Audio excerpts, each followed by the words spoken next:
The galaxy had many names for Earth. The Blue Marble, the Wounded Rock, Sector 900 Dead. But in the end, they all laughed. The Council of 42 Planets called it primitive and poisoned. The Tarkon Empire called it fertilizer for better worlds.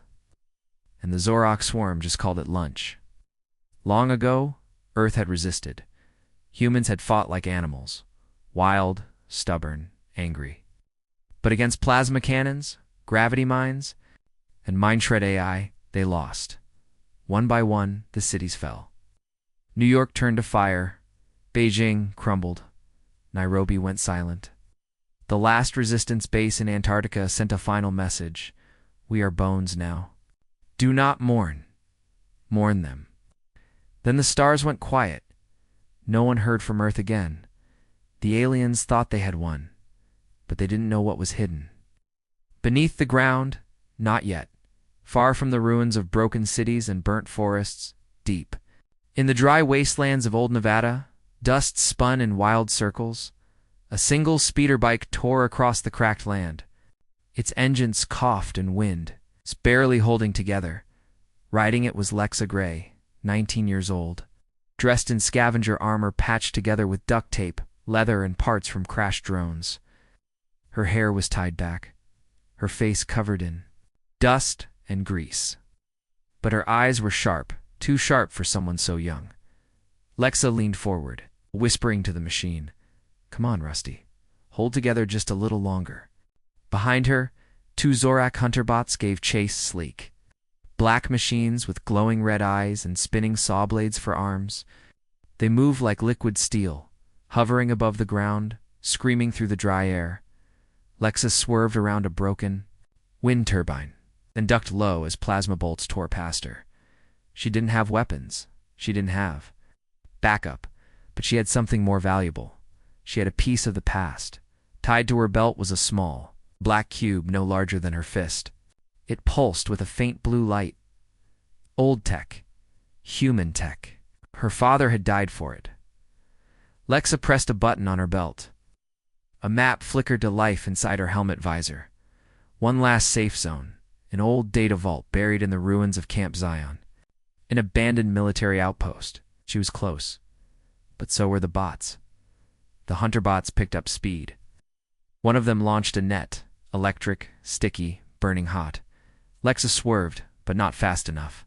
The net grazed the bike's back engine. Sparks flew. The motor sputtered. "Damn it," she whispered. "Don't quit on me now." She kicked the side of the bike. It roared, coughing smoke. But it moved. Ahead, she saw the old gates of camp. Zion rusted, broken, hanging by one hinge. A sign flapped in the wind. Nitrogen monoxide. Entry level. 1-0 hazard. Perfect. Lexa pulled a sharp left, skidding into the camp. She dodged past fallen fences, burnt trucks, and collapsed buildings. The ground shook as the bots followed. Inside the camp center, she saw it. An old stone slab, half buried in dust. Her father had called it the dead circuit. She jumped off the bike while it was still moving, rolled across the ground, and ran toward the slab. One of the bots fired a plasma bolt. It hit the slab, and something strange happened. The stone absorbed the energy like a sponge. It glowed. Then it opened. A circular door hissed, revealing a dark tunnel. Lexa didn't stop to think. She jumped in the bots. Tried to follow, but as soon as they touched the stone entrance, blue arcs of energy blasted them back. The door closed behind her. Darkness, silence. She was safe. For now, Lexa turned on her helmet light. The tunnel walls were lined with old steel, covered in strange symbols. Not alien. Not modern. Older. Human. The cube at her belt began to pulse faster. She walked deeper, her boots echoing. Soon, she entered a large chamber, round, empty, and silent. In the center was a chair made of metal and glass. Round it floated old monitors, half cracked and flickering. She stepped forward, heart pounding. This was it, the place her father had told her about. Before he was taken by the aliens, he had left her one message. They think Earth is dead, but we're only sleeping. The key is buried in the desert. Find the dead circuit. Wake the cradle. She didn't know what it meant, but now She was here. She placed the cube into a socket on the chair's arm. Nothing, then dashed the room lit up. Lights flickered on. Screens buzzed to life. One monitor showed Earth from orbit. Another showed stars and coordinates. Another showed a countdown, and one screen, the largest, showed a fleet. Not just any fleet. Massive black ships, shaped like daggers, sleeping under layers of stone. Lexa gasped. Ships buried under Earth's crust. She touched the screen. It changed. Authorization required. DNA match confirmed. Gray Lex A. A voice echoed in the chamber. Pilot identified. Human signal detected. Fleet link initializing. Lex. The ground rumbled. Lex's breath caught. Was this it? Was this real? The screen showed the ship slowly starting to glow. Then static. The lights cut out. The cube melted in its socket. Smoke filled the room. No, Lexa cried. The system had shut down, but not before it sent a signal, somewhere far beyond the Milky Way. Deep in alien space, alarms began to sound. An ancient frequency, one not heard in 10,000 years, echoed through the void. Aliens in golden robes stared at flickering monitors. High commanders shouted orders. The signal was traced, its source. Earth, the same Earth they had crushed, mocked, and forgotten. One Tarkin admiral growled, "That can't be right." That signal was destroyed. The codes were sealed before the Fire Age. But the signal was real, and it was awake. The Zorak hive. Queen trembled in her cocoon of bone and light. The old ones, they are stirring. And the Galactic Senate called an emergency session. Their message was simple. The humans are waking something ancient. Send the hunters, burn the surface, and make sure no one survives. Back on Earth, Lexa climbed out of the dead circuit. The door had reopened. The bots were gone, melted. Her bike was in pieces. She stood alone, staring at the night sky. She didn't know exactly what she had done, but she knew one thing. The galaxy had laughed at Earth now. It was afraid, and Lexa. Gray, she was just getting started? The wind howled over the wastelands of Nevada. The stars above were quiet again, pretending nothing had changed, but deep beneath the ground. Systems long asleep had started to breathe. Lexa Gray stood at the edge of the crater where her bike had exploded. The twisted metal was still hot, smoke rising from the wreck. Her heart pounded from more than just adrenaline. She didn't fully understand what had happened. Below, inside the dead circuit, she only knew something ancient had heard her. And it was listening. Lexa crouched beside the melted remains of her ride and sighed. Rest in pieces, Rusty. You deserved better. She grabbed what little gear survived, a cracked energy cell, a water pouch, and a data drive. No weapons, no transport. No comms. Just her and the sky. She walked north. The desert was cold at night. Her boots crunched over sand and shattered bones. Creatures skittered away beneath the rocks, old Earth mutants left behind by chemical. Wars and alien bioexperiments. The nearest safe zone was 20 miles away, a hidden base called Cavglass. Run by scavengers, old soldiers, and people too stubborn to die. Lex's father had taken her there once. Years ago, that was before the aliens killed him, before everything burned. Now, she had to reach it again, because the fleet under the Earth, the one shown in the chamber, wasn't just a dream. It was real. And if it woke fully, the galaxy would never be the same. Hours passed by dawn. Lexa was half dead on her feet. Her water was almost gone. Her lips cracked from the dry wind. Then, on the horizon, she saw it, a black spike jutting from the sand. At first, she thought it was a shipwreck. Then she saw the bones, massive, bleached white bones twisted around. The spike like a cage, the remains of something not human, something ancient. Lexa approached slowly. It wasn't Cavglass. It wasn't on any map. But the closer she got, the more her heart began to race. Her visor flickered, low-level interference, then a faint signal appeared. Code E9 Alpha Gray Tag. DS Core Node 3 status. Cold another dead circuit? Lexa climbed into the crater. The sand shifted beneath her feet as she reached the spike. It wasn't metal, not really. It was part of a machine, yes, but grown, not built. It had a mix of bone, tech, and memory. She found a hatch near the base. Open without touch, inside was darkness and something else. A voice. Gray, ... gray. Blood of gray, ... you are late. Lexa froze. Who's there? She called no answer, only silence. Then lights blinked to life, a dim trail leading down into the earth. Lexa hesitated, then stepped inside. The second dead circuit was different. It felt alive. The walls pulsed like veins. Energy flowed through pipes along the ceiling. The symbols on the walls weren't just human anymore. They shifted between old Earth languages, alien glyphs, and something that looked like sound itself frozen in metal. Lexa moved carefully. After 100 steps, she entered a chamber in. The center floated a body, not human, not fully alien. It was massive, 8 feet tall, covered in dark armor fused with skin. Its arms ended in blades. Its head had no face, only a smooth black shell with a single red light at the center. A guardian, her father had spoken of them. They were the first soldiers built from fear. Not to protect us, to protect what we. Buried. Lexa backed away, but the guardian didn't move. Instead, the chamber lit up, and a hologram appeared. A woman, human, dressed in an old Earth military uniform, patched with sigils from every forgotten nation. Her eyes were kind, tired. She looked directly at Lexa. Welcome, Lexa Gray. You have triggered Dead Circuit Node 3. You are now part of Protocol Omega. Lexa blinked. What's that? The woman smiled, sad and proud all at once. A last hope or a final mistake.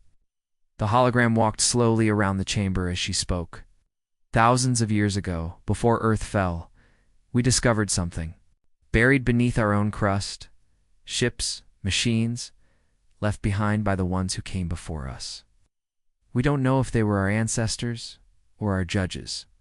What we do know is that they built weapons, not just to fight, to end wars before they began, machines that could erase whole stars cleanly, quietly. Lexa swallowed. Planet killers. The hologram nodded. We built them again. We made them stronger, smarter. But then we realized they were too dangerous, so we buried them, sealed them, erased the data. Only a few of us kept the memory. Alive, ... in bloodlines, in keys, in you. Lexa's breath caught. You knew my father. He was a pilot, a rebel, a guardian. He kept the codes alive. He gave them to you. And now, you are the trigger. Lexa stepped forward. What happens if I activate them? The hologram stopped. Then the galaxy will burn. The question is, ... do you want it to? The guardian. Twitched. Lexa turned quickly. Its red eye flickered. The hologram began to break up.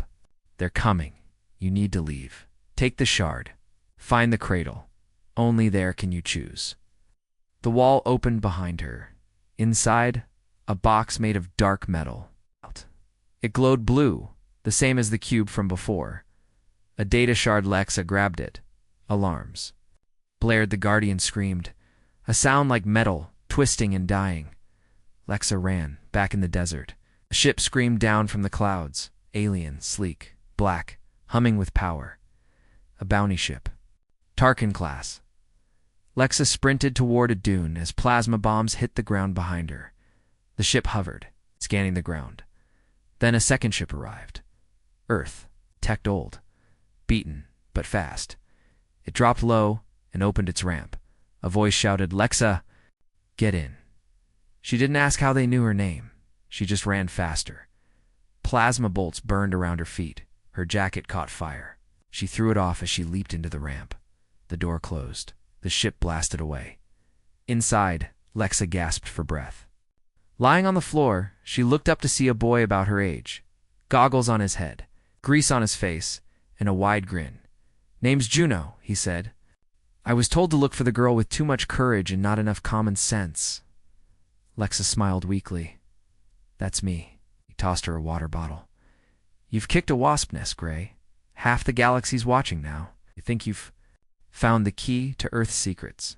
Lexa looked down at the shard in her hand. I think I have. Juno raised an eyebrow. So what now? Lexa stood. Her voice was steady. We find the cradle. We wake the fleet. And we show them what primitive really looks like.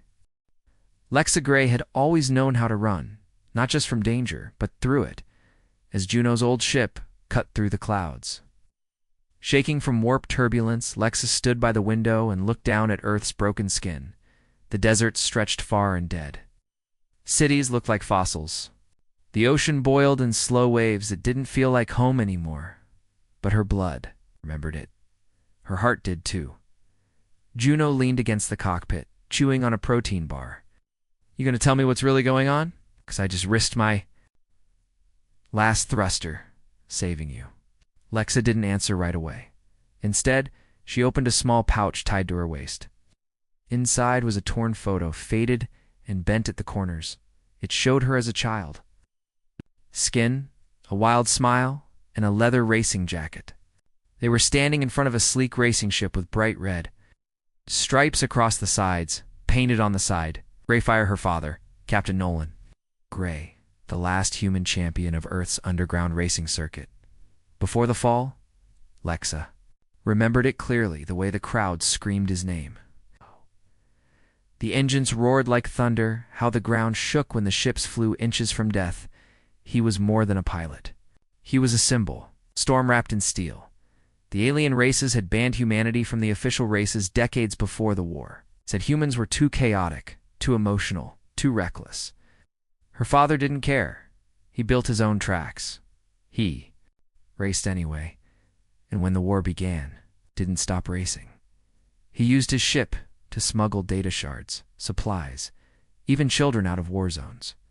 He was faster than Tarkon patrols, smarter than Zorok trackers, the ghost in the storm, until the day he didn't come back.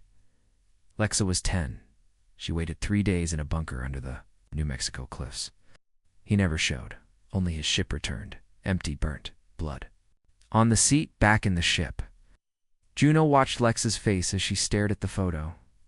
He didn't say anything. Lexa finally spoke, her voice low. My father left something behind. Something hidden. Juno raised an eyebrow. The data shard? Lexa shook her head. No, something else. He always said Earth had secrets. Not in code or files, but in motion, in legacy.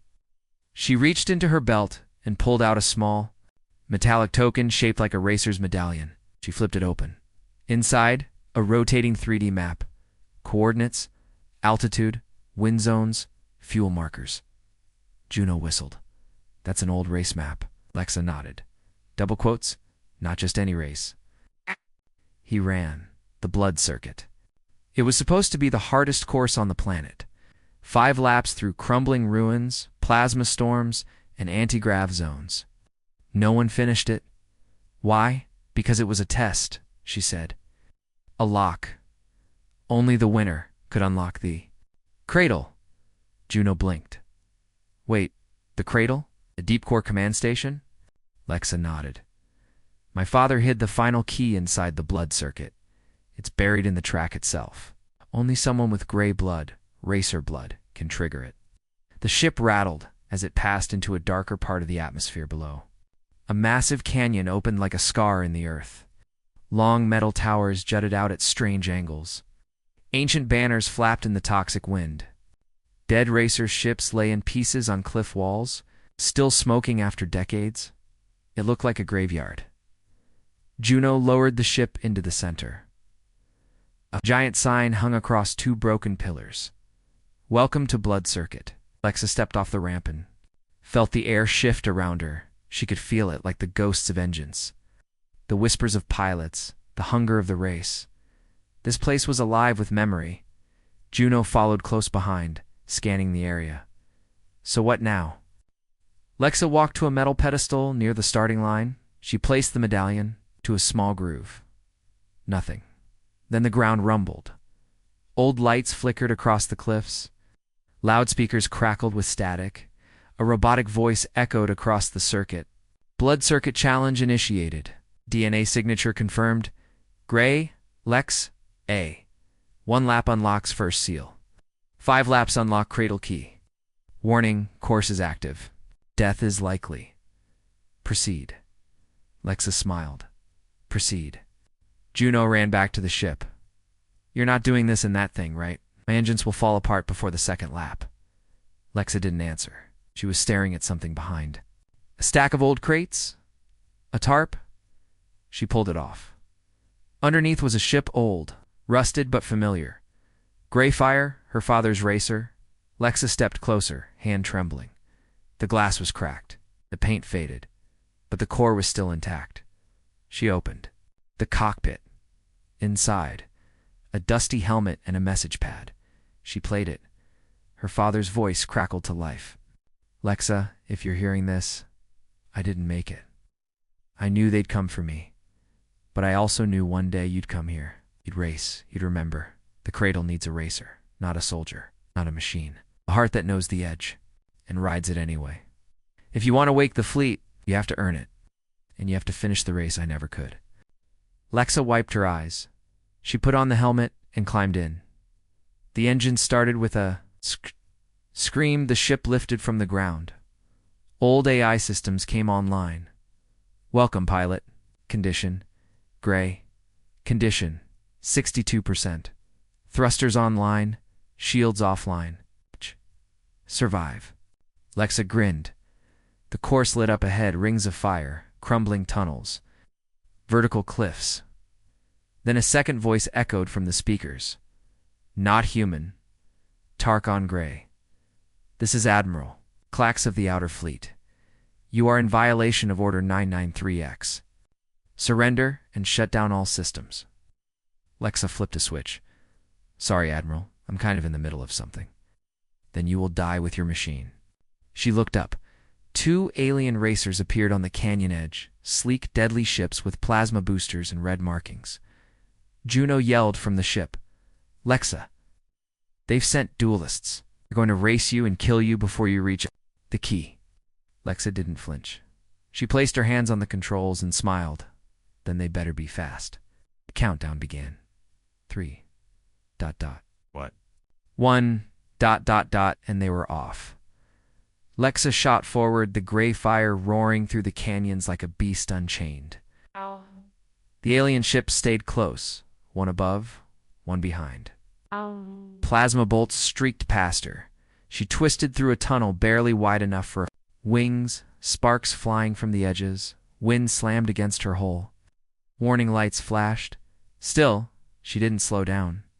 She remembered her father's voice. Racing isn't about speed.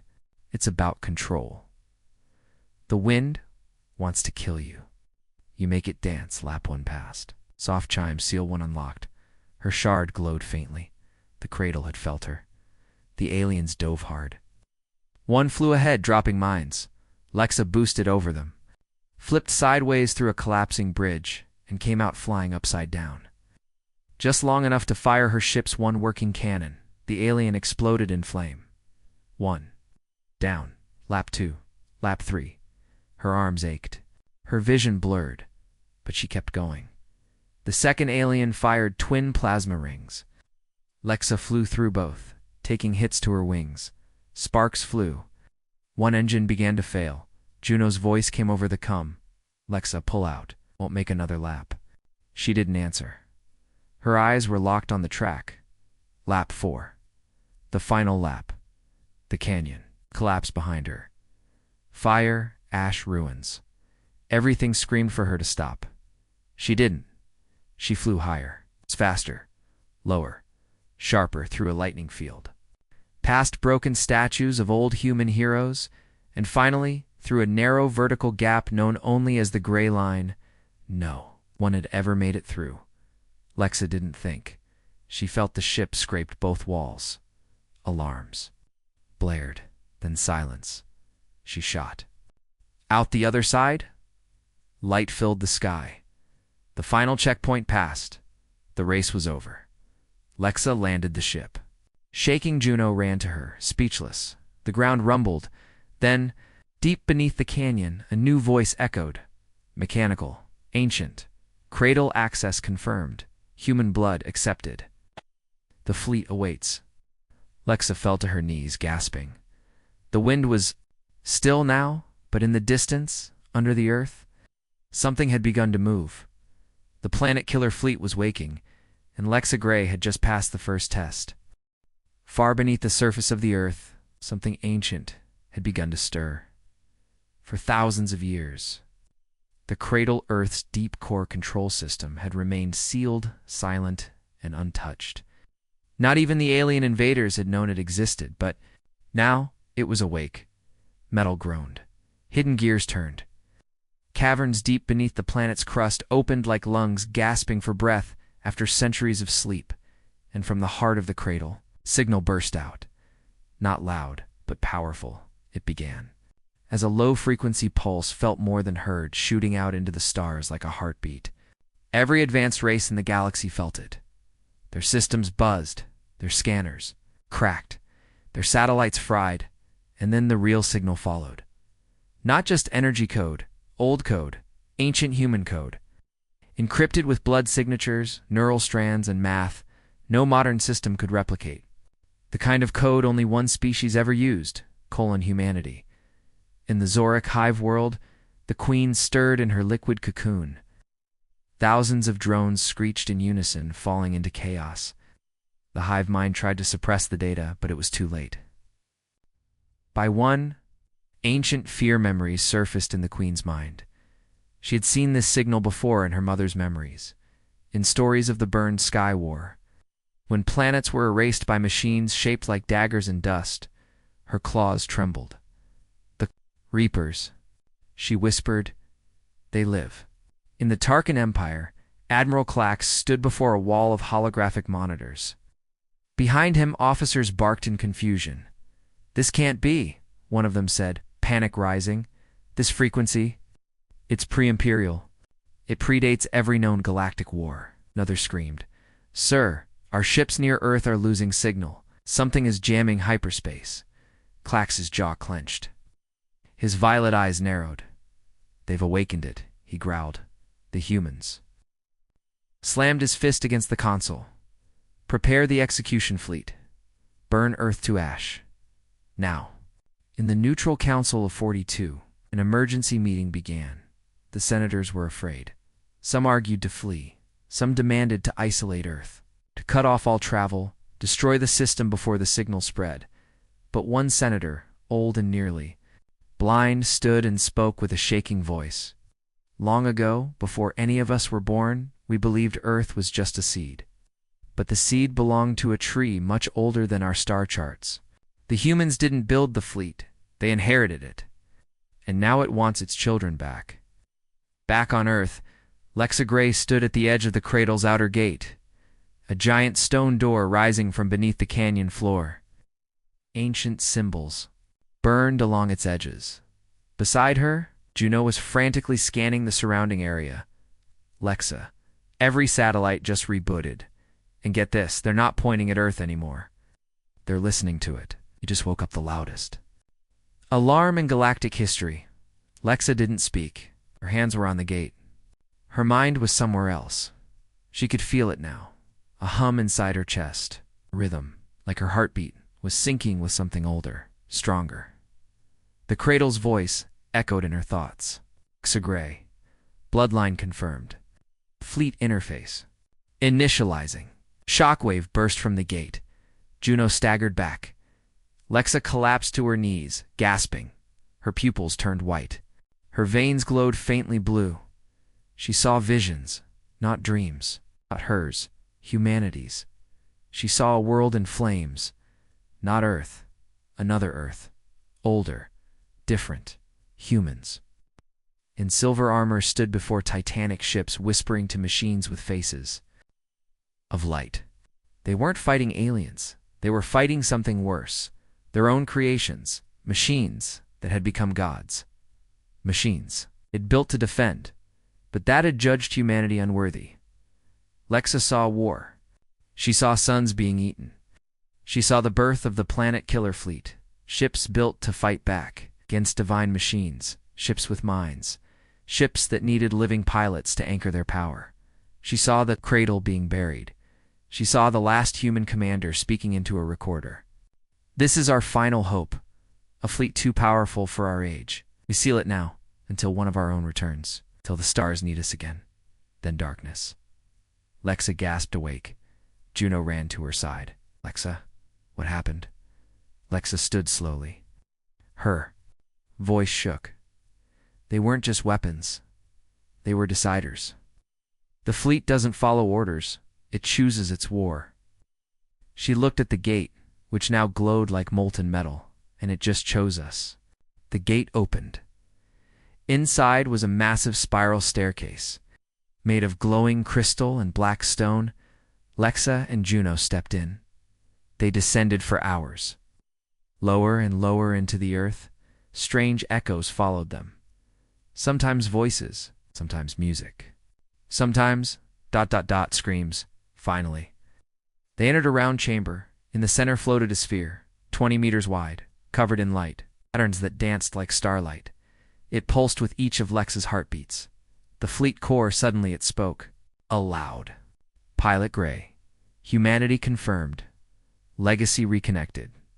Planet Killer Fleet status? 9% operational? Juno's eyes widened. Only 9%? That signal scared the entire galaxy, and the system's not even halfway online. Lexa stared at the sphere. What's required for full activation? The sphere pulsed. Fleet must choose its prime link. Direct neural bond required. Warning. Survival rate minus 21%. Juno stepped back. Okay, nope. It's a death sentence. Lexa didn't move. She stepped forward, placed her hand on the sphere. A thin beam of light shot into her palm. She didn't scream. She didn't flinch. She just whispered, I'm not afraid. The chamber exploded with light. The signal grew stronger. Louder, faster. Earth's orbit began to shimmer. Hidden satellites, long dead, came online. Giant monoliths broke from under frozen oceans and pointed toward space. The stars heard it, and they trembled in deep space. The Tarkon execution fleet formed its final line. 1,000 warships, each one large enough to swallow cities. Admiral Clax stood at the helm, watching Earth grow closer. His second officer approached. Sir, the core signal has changed. It's not random. It's calling something. Clax narrowed his eyes. Then we silence it. Prepare for orbital. Bombardment. Back in the cradle, Lexa fell backward. The neural link broke. The chamber dimmed. The sphere was quiet. Then prime link confirmed. Awakening secondary vessels. Deploying initial sentinels. The earth shook. Mountains cracked open. From the Himalayas, the Andes, and the ocean floors, giant black spires rose into the air. The clouds split. A dozen ships emerged from beneath the planet's crust. Massive. Ancient and glowing with blue fire. The first wave of the Planet Killer Fleet. Humanity's sleeping giants. Lexa and Juno ran outside just in time to see one rise above the canyon. It was shaped like a blade, 30 kilometers long, covered in runes. Steel and lightning, Lexa whispered. They're beautiful, Juno muttered. They're terrifying. Above them, a crack of thunder shook the sky. The Tarkin fleet had arrived. Admiral Clax smiled cruelly. Fire everything. Thousands of beams rained down toward Earth, but the Planet Killer ships moved effortlessly. Silently, they didn't fire. Back, they didn't need to. Instead, one of them pulsed and a golden shield spread across Earth's upper orbit. The alien weapons hit the shield and turned to light. Clax stared in horror. Impossible. Lexa looked up a new strength. In her voice, you came to kill a primitive world. She smiled coldly. But you just woke up its gods. The Tarkin Empire had one golden rule. What you can't control, destroy. When the Planet Killer Fleet began to rise above Earth, and when their 1,000 warships failed to scratch even one of them, Admiral Clax sent a new order across. The stars, he didn't just want Lexa Gray captured. He wanted her erased, somewhere in a cold, steel chamber at the edge of the Orion sector. A figure sat alone at a metal table. His armor was rusted, his breathing slow, and his skin was pale and cracked like dried stone. He was known only as Varkesh, the Unseen, a former soldier from the Dark Hive Wars turned hunter. No emotion, no mercy, no failures. The message he received was short. Target: Lexa Gray status. Prime link to Fleet Core bounty, 50 million units. Alive, 10 million bonus. Location: Sector Earth 9. Execution approved. He stood without a word. The hunt had begun. Across the galaxy, other bounty hunters also received the signal. The twin assassin sisters Kerr and Vexa, whose bodies were built from nanoblades. The shapeshifter known as Thorn, who had killed 3 kings while smiling. And Razor, a racer-turned-mercenary who had once flown through a black hole and returned laughing. One by one, they turned their ships toward Earth, for money, for blood, for the thrill of hunting a human who had dared to wake the past. Back on Earth, Lexa stood beside Juno in the ruins of the canyon. The ground was still warm from where the first fleet ships had risen. She looked up at the sky. They weren't alone anymore. Hundreds of orbiting. Eyes were watching, scanning, calculating. Lexa touched her wrist device. The shard pulsed faintly. Only 12% of the fleet had awakened. The core still needed time in her. "Where do we go now?" Juno asked. Lexa pointed east. Her voice was steady. "There's a route through the old Colorado ruins. But it's suicide." Juno blinked. "Wait, you mean..." She nodded. "Dead Man's Throat." Dead Man's Throat wasn't a place.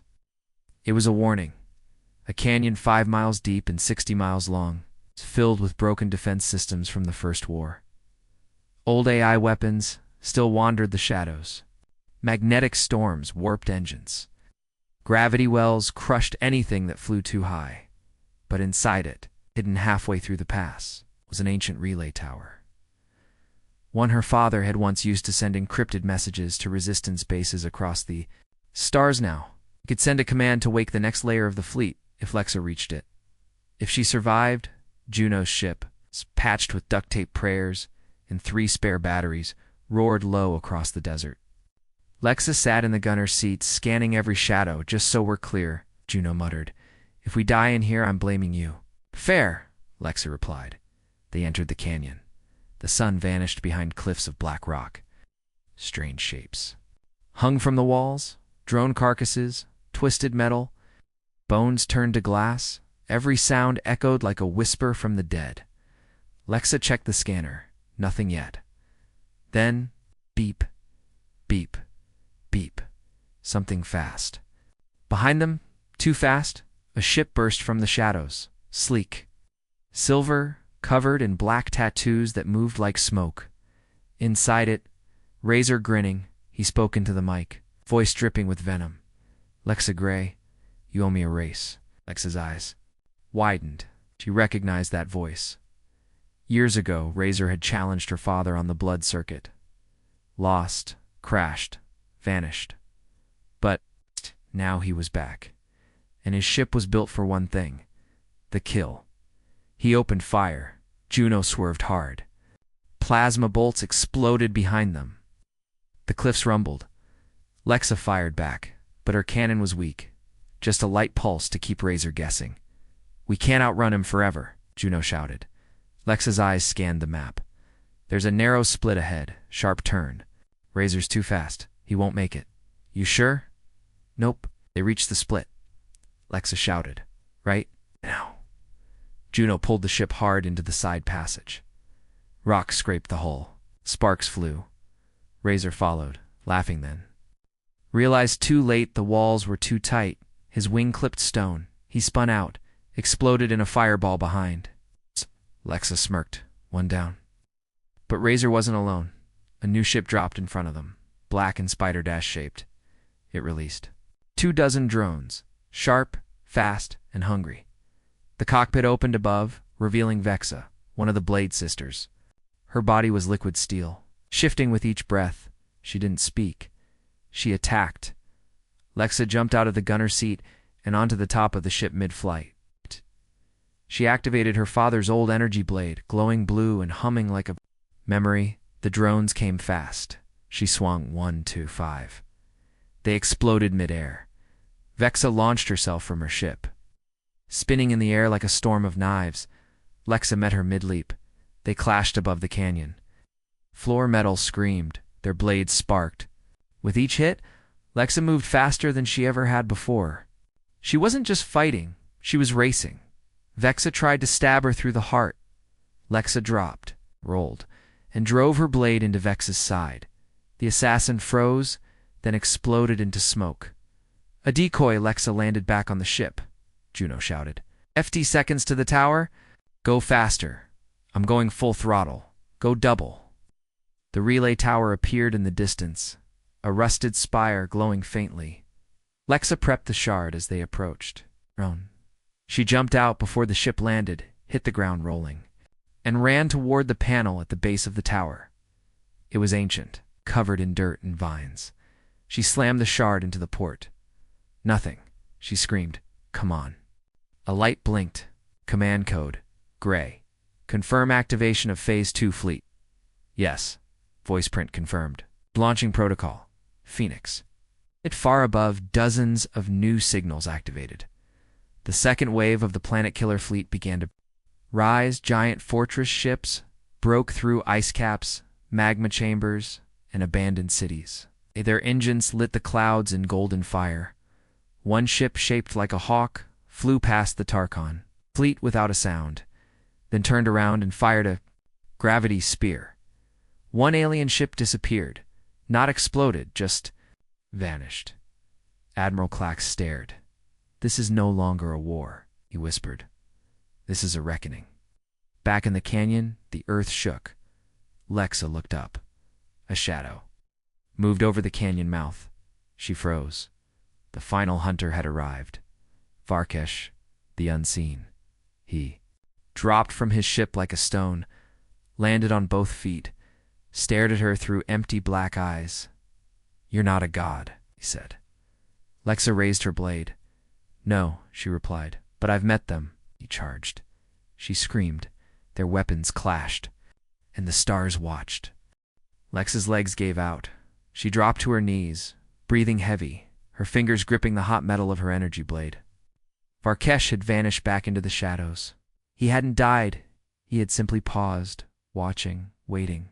He was testing her. She gasped into her cum. ... I single quotes, am still alive. But he's here. Juno's voice crackled back. I saw him drop.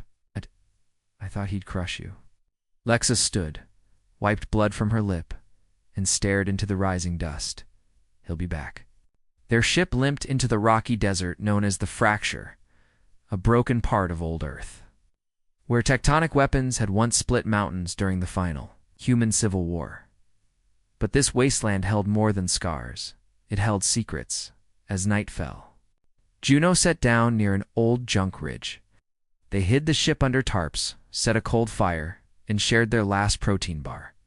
Lexa, Juno asked, voice tired, what's the real plan? Not just run and wake the fleet, I mean? Happens. After we wake them all?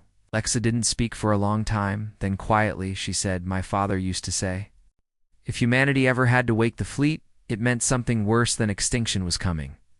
Juno blinked. Worse than extinction? Lexa looked at the sky. Something old. Something we locked away, even from ourselves. Suddenly the wind changed. Dust blew in strange circles. Lexa stood, hand on her blade. From the rocks, a voice called out, metallic, but human. Name yourself, girl, or die alone in the dark. Juno reached for her weapon. Lexa shouted, wait, I know that voice. A figure stepped from the shadows, armor scorched, face masked, rifle in hand. He removed his helmet. He was old, maybe 70. His face was half metal, half scar, but his eyes, steel blue, stared straight into hers. Lexa whispered, ... Uncle Merrick? Merrick Gray, her father's younger brother. Thought dead for 15 years. He hugged her without a word. I thought they killed you, she said. They tried, he answered, but humans don't die that easy. He led them into the canyon's edge. There, hidden deep under a shattered observatory, was a secret bunker, one of Earth's last hidden resistance outposts. Inside, nearly 100 humans still lived, ex-soldiers, scientists, even children. They hadn't given up. They were just waiting, and now they were ready to rise. Merrick led Lexa to the central room. On the wall was a giant star map. Hand-drawn in red chalk, it showed the local galaxy. Lexa saw blinking dots, hundreds of enemy ships closing in from all sides. They know, Merrick said. The galaxy knows you're waking the fleet. The bounty is everywhere. Juno frowned. We've already seen 3 hunters. 3, Merrick said. No, that's nothing. They're sending the Silence next. Lexa asked, What's that? Merrick's voice dropped low. They're not alive. Not really. Just machines. Leftovers from the AI war. They don't feel, don't speak. They consume tech and minds. They want the shard. Not to use it, but to erase it. Merrick showed them an old vault in the bunker, sealed for decades. Inside was a black crystal. Humming with cold energy, he said, This was your father's. It's called a mind key, one of only 3 in existence. What does it do? Lexa asked. Merrick hesitated. It doesn't just control ships. It speaks to them, learns from them, wakes up their memory. Ships don't have memory, Juno said. But Lexa's face went pale. Yes, they do. Suddenly, alarms blared. One of the scouts ran in. Something's coming. Fast. Outside, the ground shook. Not from ships, but from underneath. Dozens of glowing orbs rose from the earth, smooth. Silver, floating just above the ground. Then they opened. Metal vines shot out. Wrapping around one of the human guards, he screamed once, then fell. Dead, brain gone. Lexa saw it. The Silence. She whispered. Juno grabbed a railgun. Time to make some noise. Chaos exploded. Resistance fighters grabbed weapons, launching grenades and EMPs, but the Silence adapted. Every weapon they saw, they copied. Lexa, carrying the shard and the mind key, became the prime target. The orb swarmed. One touched her skin. She felt a cold thought whisper in her ear. You are not worthy, she screamed. Then activated the shard. A fleet ship, hidden under the valley since before she was born. Suddenly lit up. It rose from the dirt, surrounded in blue fire. It wasn't just big, it was ancient. Its name burned. Across its hull, Yggdrasil core memory keeper, the planet killer. Fleet had hierarchies. This one wasn't just a weapon. It was a living archive. The ship spoke. Greyblood recognized. Memory sequence unlocked. Playing Last Human Directive, a hologram appeared. Lexa's father. He looked tired, worn, desperate. If you're seeing this, daughter, it means I failed to stop what's coming. Galaxy doesn't fear Earth because we were violent. They fear us. Because we saw what lies beyond. The fleet wasn't built to conquer. It was built to hold back the dark. Lexa's heart dropped. This wasn't about revenge. It wasn't even about survival. It was about containment. Back inside the resistance bunker, Juno looked at Lexa. What the hell is out there, Lex? X. Turned toward the stars. Her voice was cold. I don't know, but the galaxy's afraid of it. And if we don't control the fleet, Marique finished the sentence for her. It wakes up on its own. As the sun rose over the fracture, the core memory ship hovered above them like a silent guardian. The Silence had been burned away. But only for now. Lexa had a choice too. Wake the rest of the fleet, or try to destroy it before. Someone worse took control. But one thing was certain. She couldn't run anymore. The galaxy was watching and something darker was coming. The skies above Earth burned gold, not from the sunrise, but from the core reactors of a ship not seen in 10,000 years. The YGGDRASIL. The memory keeper of the planet killer fleet now floated above the shattered hills of the fracture. Its golden energy pulsed like a second sun, and deep within its control room, Lexa Gray stood at the center. Eyes locked on the glowing map. Her hand hovered over the interface. It's just one command away from waking all the remaining ships buried around Earth's crust. But something wasn't right. The shard in her pocket, the one that triggered the fleet, was shaking. Not physically, but inside her mind. It was. Whispering, Lex, Juno said beside her, "We should move. The resistance needs time to relocate. If the aliens track this energy, they already have," said a new voice behind them. Lexa and Juno turned fast, weapons raised. Merrick stepped forward. He looked tired, pale. He handed Lexa a small, cracked datapad. "The Alien Senate just broadcast a universal warning," he said. "They've issued a level black directive." Juno's eyes widened. "That's not real, just myth." Merrick nodded. Grimly. "Not anymore. Every empire, every species, even rival warlords, they've agreed. If Earth's fleet activates, they will all attack. Together." Lexa clenched her fists. "Then we have to move faster." The Yggdrasil suddenly projected a map of old Earth. Dots blinked red. Each one was a fleet core, buried under mountain ranges, oceans, or deep inside the crust. But to reach the true command center, the cradle, they had to find the path through. A broken canyon called the Ma. No ship could fly through it. No satellite could map it. There was only one way in. Race through it. Juno looked confused. "Race?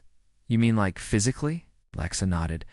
She pointed at a blinking mark near the old Nevada border. "My father left one more racer," she said. "A prototype. It's fast enough to survive the maw. Maybe." Merrick frowned.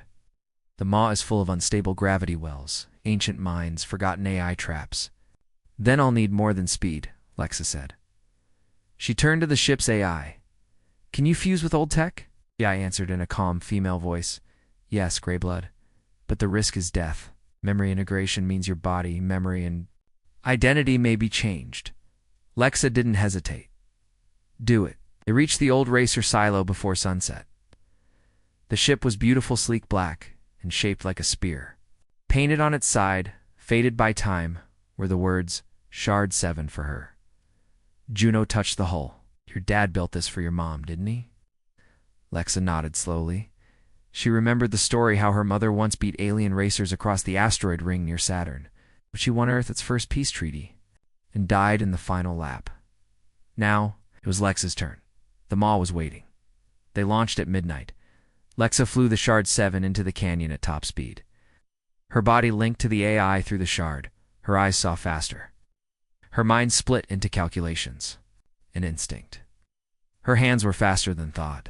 The maw wasn't just rock and sand. It was alive. Old defense. Programs activated, lasers shot from walls. Magnetic storms spun into tornadoes. Gravity flipped sideways every kilometer. Lexa dodged them all, barely behind her. A shadow followed. Not Juno. Not Merrick. Something else, eh? Hunter drone black, and silent matched her moves perfectly. It had no pilot. It was learning from her in real time. "Danger," the AI said in her head. "It is feeding on your neural patterns, becoming you." She hit the core zone. The walls fell away, revealing a massive underground chamber at its center. An orb, the size of a building, floated, glowing. Red. The cradle had pulsed once. Lexa slammed the brakes, twisting into a spin to land. The hunter wasn't so lucky. It copied her move a half-second too late and smashed into a wall, exploding into dust. Lexa walked forward, legs shaking. The cradle opened. Inside it was a Ceta throne surrounded by swirling data. She stepped in. It scanned her. DNA confirmed. Gray line. Initiating full fleet awakening. Warning. Unlocking the core may reveal sealed threats. Continue? Lexa whispered. Yes. Lights exploded across Earth. Mountains split. Oceans parted. Ships rose from everywhere black. Gold, burning with stars inside their cores. The planet killer fleet was no longer sleeping. And they weren't just. Each one was alive. On alien Senate ships light years away, alarms screamed. The Grand High Speaker rose in panic. They've done it. Earth has broken the seals. A smaller alien advisor whispered, trembling, they awakened the fleet. No, the speaker said, they awakened the memory. Back on Earth, Lexa stood inside the cradle. Tears ran down her cheeks. She heard voices, not just her father's, but every commander who ever linked to the fleet. Old humans, dying leaders. Each had left a piece of themselves behind. The fleet was not made of weapons. It was made of sacrifice, and now it was hers. The planet-killer fleet stood in the sky like giants awakened from an eternal sleep, from the ruined mountain peaks of Earth to the sunken cities beneath its oceans. Ancient ships, dark gold and heavy with energy, rose into the air. They made no sound, but their presence shook the hearts of every living being watching from orbit inside the cradle. Deep below Earth's surface, Lexa Gray stood at the command center. Her hands trembled. Not from fear, but from connection. She could feel them, each, shipped at each core, each memory. They weren't just machines. They were watchers, guardians, wounded monsters chained by human hands. And now, they were looking at her. Juno's voice crackled through the communicator. Lex, are you okay? What's happening in there? Lexa's lips barely moved. They're awake. From her seat in the cradle, Lexa watched the fleet link to her neural signature. Blue threads of light stretched through her mind, mapping her emotions, thoughts, even her regrets. Each ship responded differently. One shivered with rage. Another wept silently in orbit. One pulsed with hunger, waiting for orders to fire. But the last one didn't move. It floated above Antarctica, silent still, the largest of them all. YGG DRASIL called it by name, Gatekeeper Prime. Lexa asked the ship AI, why isn't it responding? The AI paused, because it was not designed to fight, but to hold the lock. Lexa frowned. What lock? New voice answered. Mar, R-E-K? He had entered the cradle, his body lit by the glowing energy. He looked like a ghost, his face pale, eyes full of memories. The lock your ancestors built to protect the galaxy, not from humanity, but from what we found. Juno arrived seconds later, sliding down the last steps of the cradle shaft. What the hell are you talking about? Merrick didn't blink. 200,000 years ago, Earth's first interstellar scouts went too far. Beyond the galactic rim, they found something. He pointed at the ceiling, where a map of the stars now burned with red lines. A signal. Not like any language, not even machine code. It infected their minds, made them see things that weren't real. Or maybe too real. Lexa whispered the echo. Merrick nodded. Yes, you've heard it too. Suddenly, the cradle shook. A wave of static hit the control systems. The AI's voice distorted. Unknown signal detected. Origin. Outside Milky Way. Direction. Andromeda. Collision path. Estimated arrival in 36 hours. Lexa stood. What's coming? Juno stared at the screen. That's not a fleet. It's a field. A living cloud. It's absorbing stars. The AI translated the energy pattern. It spoke just one word. Reclaim. Lexa fell into her chair. Now it made sense. The fleet wasn't Earth's weapon. It was Earth's warning. A signal to the galaxy that something worse was waiting outside. Something humanity had sealed off then, erased from memory. But now, it was coming back. Meanwhile, above Earth, the alien Galactic Senate had gathered its full armada. Thousands of ships. 10 empires. One goal. Stop Earth's fleet before it activates further. Inside the command ship of the Yalari Empire, an admiral shouted, "Prepare the solar cannon. We strike in 10 minutes." But just before they fired, the gatekeeper primed the silent. Massive ship above Antarctica pawned its eyes. A red beam stretched out from its core. Not to fire, to speak. You are trespassing on human containment. Space. Leave now, or be unmade. The alien armada hesitated. The fleet commander laughed. A primitive AI threat. Fire. But the moment they did, they vanished. Not exploded. Just erased. No sound. No heat, just gone. Back on Earth, Lexa fell to her knees, bleeding from the nose. The energy feedback from the gatekeeper's action had nearly torn her mind in half. Juno caught her, shouting, "Lex, stay with me." Lex's voice was faint. "I saw it. I saw what's behind the stars." She turned to Marie, tears in her eyes. "It's not a war. It's a flood, and the fleet is the last dam." Merrick pulled up one final encrypted message from her father. It was only 5 words, burned into the memory crystal. "Don't use them. Run, or all will burn," Juno whispered. "What do we do now?" Lexa wiped her face. Her voice was cold. "Stop being prey." Outside, across Earth, the fleet formed into a massive circular formation. Not to fire, but to charge the barrier. The ancient wall that once kept the dark from entering. It was weak now. "Almost gone," Lexa gave the order. "Planet Killer Fleet. Code Red Directive. Seal the sky." Every ship fired upward. A golden web formed across the upper atmosphere, locking into place like a living dome. The aliens watching from the edges of space could only stare. Some called Earth cursed. Some called it lost. But a few whispered the new name Earth would carry. The last gate. The golden sky above Earth had changed. It no longer shimmered gently. Like a shield, now it pulsed, strained, creaked under pressure from something pressing on it from the outside. And then came the voice. Not through speakers, not through radio. Waves, but directly into the minds of anyone watching the sky. "We remember the fire. We remember your kind. We remember pain." Lexa stood inside the cradle, staring at the barrier above. The Planet Killer Fleet was locked in full defense mode, their energy cores humming with more power than the Earth could handle for long. Even the Gatekeeper Prime was trembling slightly, its structure struggling to hold back the pressure from space. Merrick stepped beside her. "That voice. It's not a broadcast. It's thought-encoded. It's reaching into us." Lexa clenched her jaw. "It knows how we think," Juno added. "No, it knows who we are."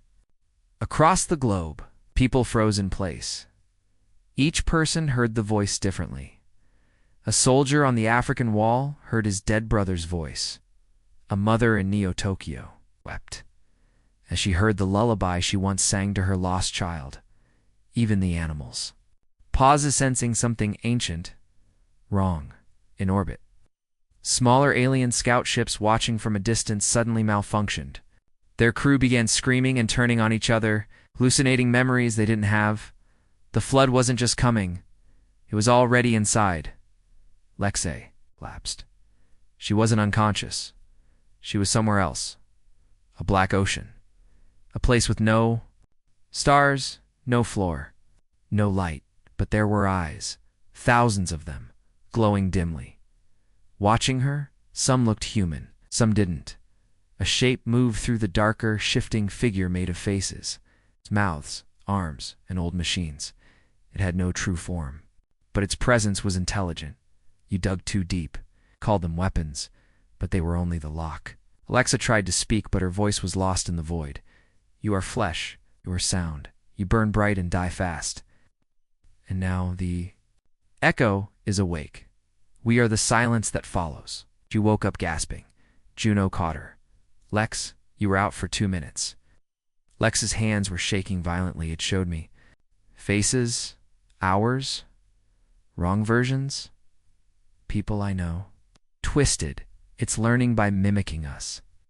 Merrick slammed a fist on the control table. It's evolving through memory, not code. It absorbs thought, form, even sorrow. Juno's face went pale.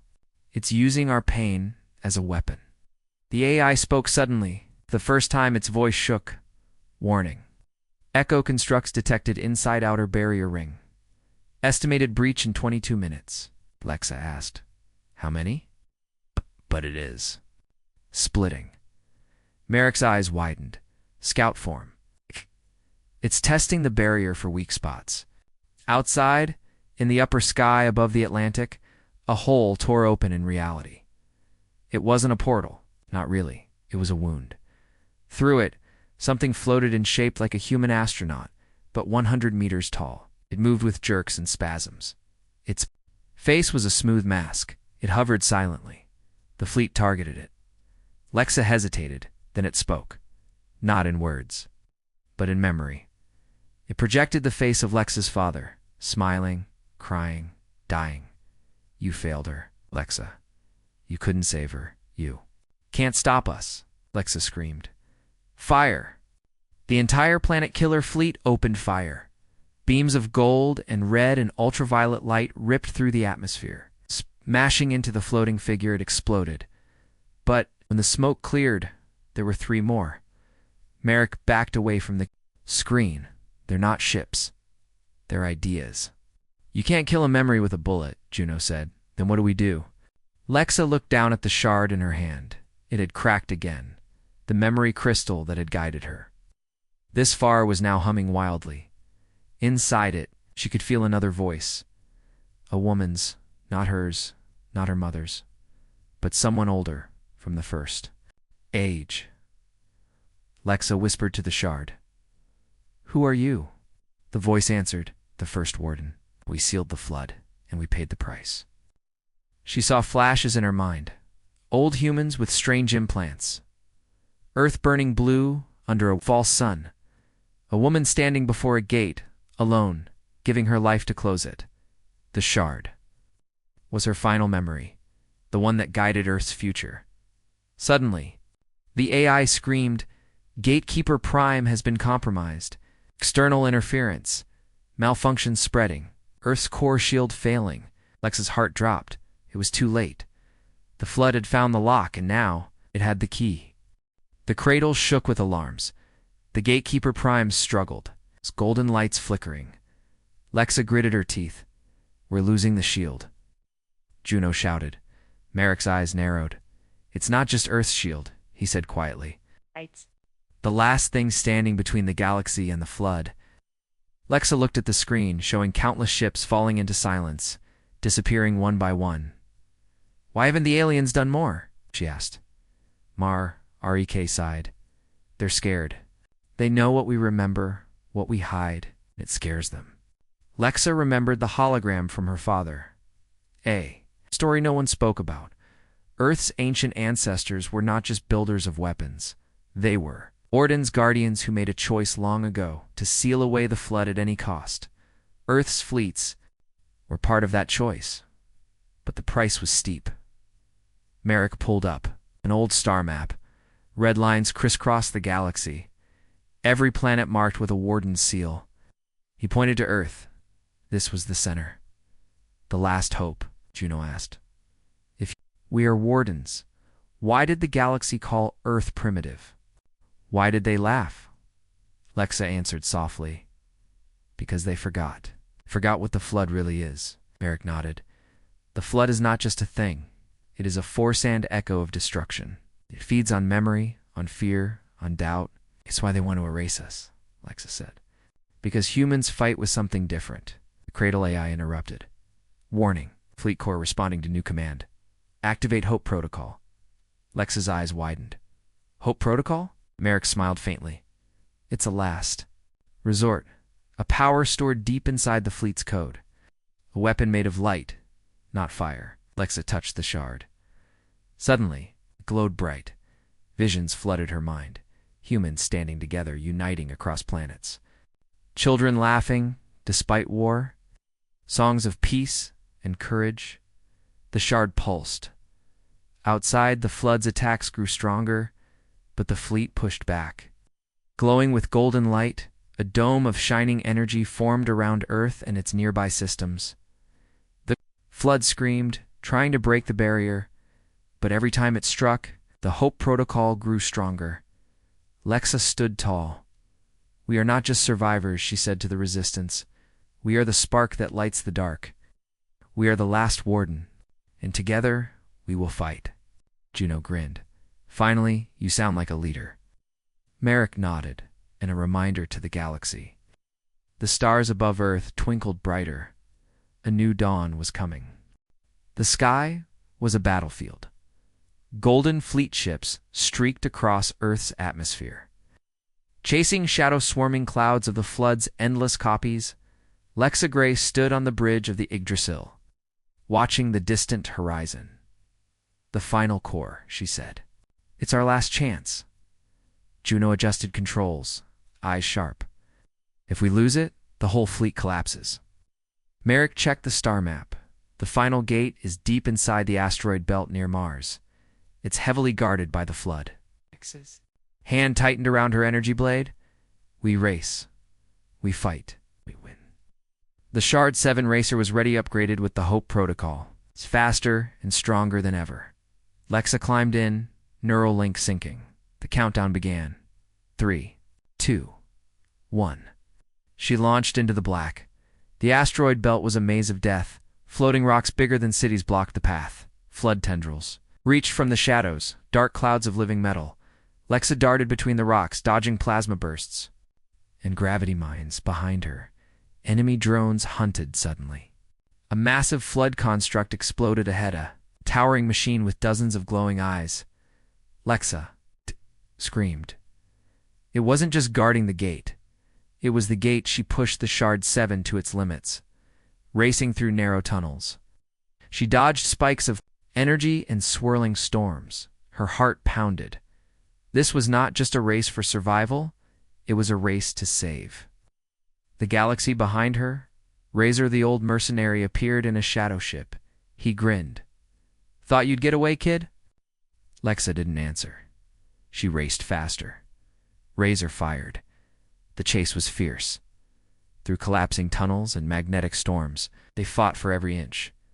Lexa's ship took hits, but the Hope Protocol shield glowed stronger.